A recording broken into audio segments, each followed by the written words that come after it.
नमस्कार दोस्तों। कहानियों की श्रृंखला में आज सुनेंगे ममता कालिया जी की कहानी थोड़ा सा प्रगतिशील। लेकिन उससे पहले मेरा आपसे विनम्र अनुरोध है कि अगर मेरे द्वारा सुनाई हुई कहानियाँ आपको अच्छी लगती हैं तो मेरे चैनल को सब्सक्राइब ज़रूर करें, लाइक करें और अपने दोस्तों और परिचितों में शेयर भी करें। बेल आइकन दबाना बिल्कुल भी ना भूलें। आज सुनिए थोड़ा सा प्रगतिशील। विनीत ने अपनी सहपाठी चेतना दीक्षित के साथ दोस्ती, मोहब्बत और विवाह की सीढ़ियाँ 2 साल में कुछ इस तरह चढ़ ली कि एक दिन चेतना उसके घर हमेशा के लिए आ बसी।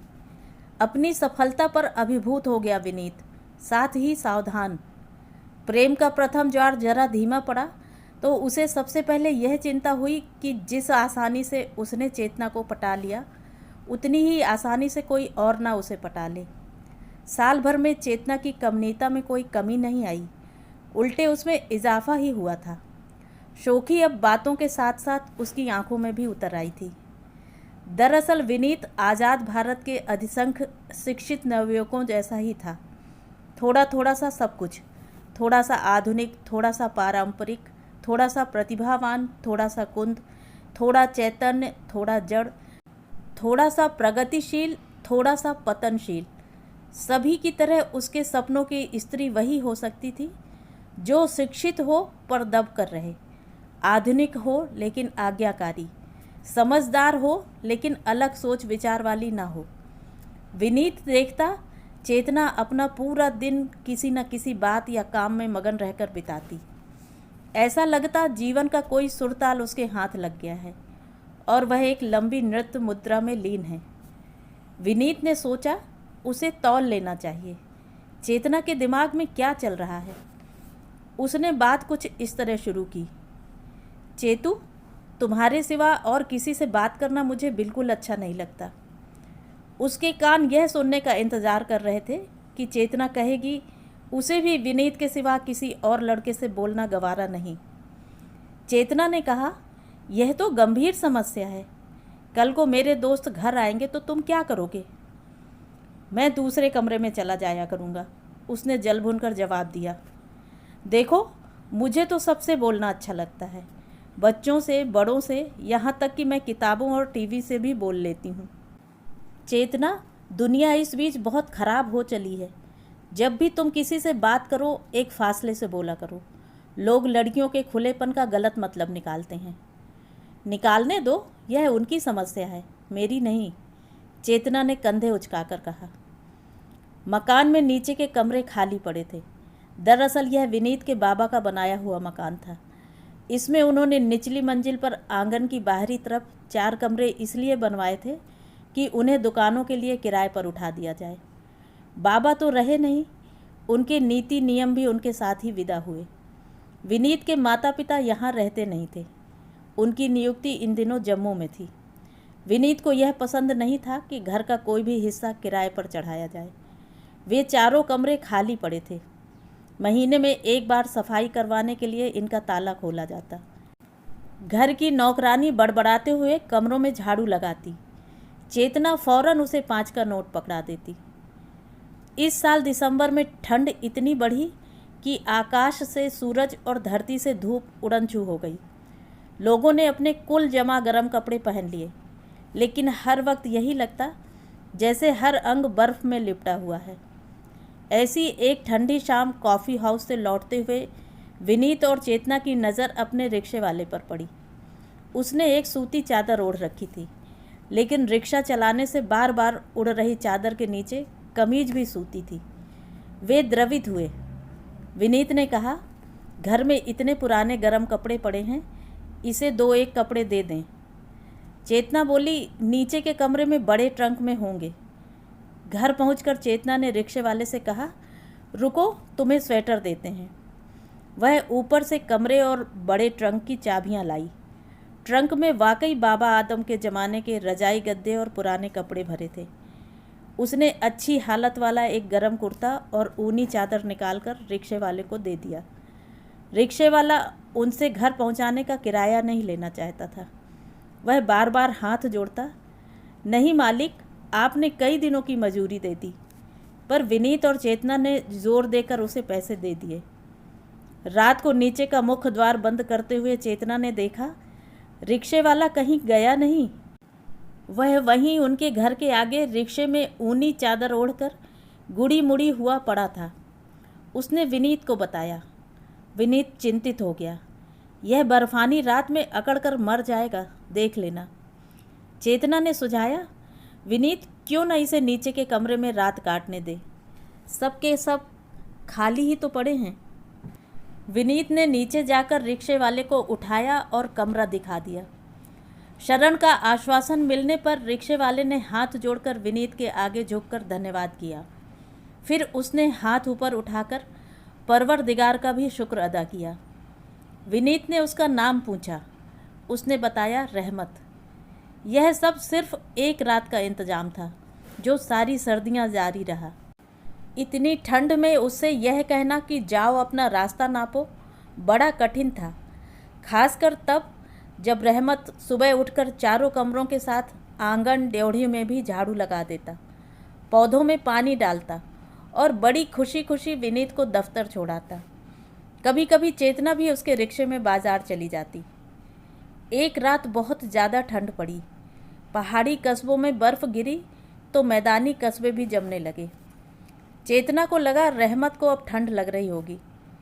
उसने अपने कमरे की खिड़की से आवाज़ लगाई, रहमत, तुम्हें ठंड तो नहीं लग रही? रहमत ने जवाब दिया, नहीं मालकिन। विनीत की नींद टूट गई। उसने चिढ़कर चेतना की तरफ देखा। यह बात दिन में भी पूछी जा सकती थी। दिन में तो धूप की रजाई होती है, पाला तो रात में ही पड़ता है। अगर उसे ठंड लग भी रही होगी तो क्या करोगी? क्या अपनी रजाई उसे दे दोगी? तुम तो बात का बतंगड़ बना देते हो। वह ऐसा कहेगा ही नहीं। विनीत बड़बड़ाया। मेरी अच्छी भली नींद चौपट कर दी। दफ्तर की तरफ से स्कूटर खरीदने के लिए विनीत ने 6 महीने से अर्जी लगा रखी थी। इसमें यह सुविधा थी कि सरकारी कर्मचारियों को निर्धारित मूल्य पर 10% की रियायत मिल जाती और मांगने पर प्राविध खाते से पैसे निकालने की अनुमति भी। जिस दिन स्कूटर आवंटन की खबर आई, विनीत खुश हुआ। उसने शाम को घर पहुंचकर चेतना को बताया। चेतना के मुंह से तत्काल निकला, बेचारी रहमत का क्या होगा? इसका क्या मतलब? हमने क्या उसका ठेका ले रखा है? जाए वह जहाँ से आया था। विनीत झुंझला गया। यकाएक वह कहाँ सिर छुपाएगा? 6 महीने से यहाँ टिका हुआ है। स्कूटर आने के बाद हम रिक्शे वाले का क्या करेंगे? हमने कोई सरकारी रैन बसेरा तो खोला नहीं है। इंसानियत भी कोई चीज़ होती है। चेतना बोले बिना नहीं रही। तुम उसकी इतनी फिक्र क्यों कर रही हो? तुम्हारा वह क्या लगता है? मैंने सोचा था तुम स्कूटर की खबर से खुश होगी। खुश तो मैं हूँ, पर एक गरीब का आसरा छीनेगा, यह बात खराब है। तो क्या करें? क्या हम NGO खोलकर बैठ जाएं और अपने इलाके के सारे भूखे नंगों को शरण दें? इसके लिए बड़ा कलेजा होना चाहिए। हम तो एक अदद बेघर के सिर पर छत नहीं दे पा रहे, जबकि वह अपने पैरों पर खड़ा है। विनीत बहुत चिढ़ गया। उसने मन ही मन तय किया, आने दो आज रहमत को। उसे ऐसी झाड़ पिलाऊंगा कि खुद ही अपना बोरिया बिस्तरा उठाकर भाग जाएगा। यह चिढ़ केवल रिक्शे वाले तक सीमित न थी। छोटी छोटी बातों में विनीत को ढेर सा गुस्सा उमड़ता। कई बार वह अपने दफ्तर के दोस्तों को घर लाता। वे तय करते विनीत के घर बैठकर बियर पीकर थोड़ा रिलैक्स हुआ जाए। बाकी साथियों के घर में एकांत का अभाव था। किसी के यहाँ माँ बाप की मौजूदगी तो किसी के घर में बच्चों की चिल्ल पाँव आराम का माहौल न बनने देती। विनीत का घर इस मामले में निरापद था। इस तरह के कार्यक्रम के लिए सब खुशी से खर्च में हिस्सा बटाते। चेतना नमकीन और सलाद का इंतज़ाम कर देती, लेकिन नमकीन की प्लेटें रखने के साथ साथ वह खुद भी आ बैठती।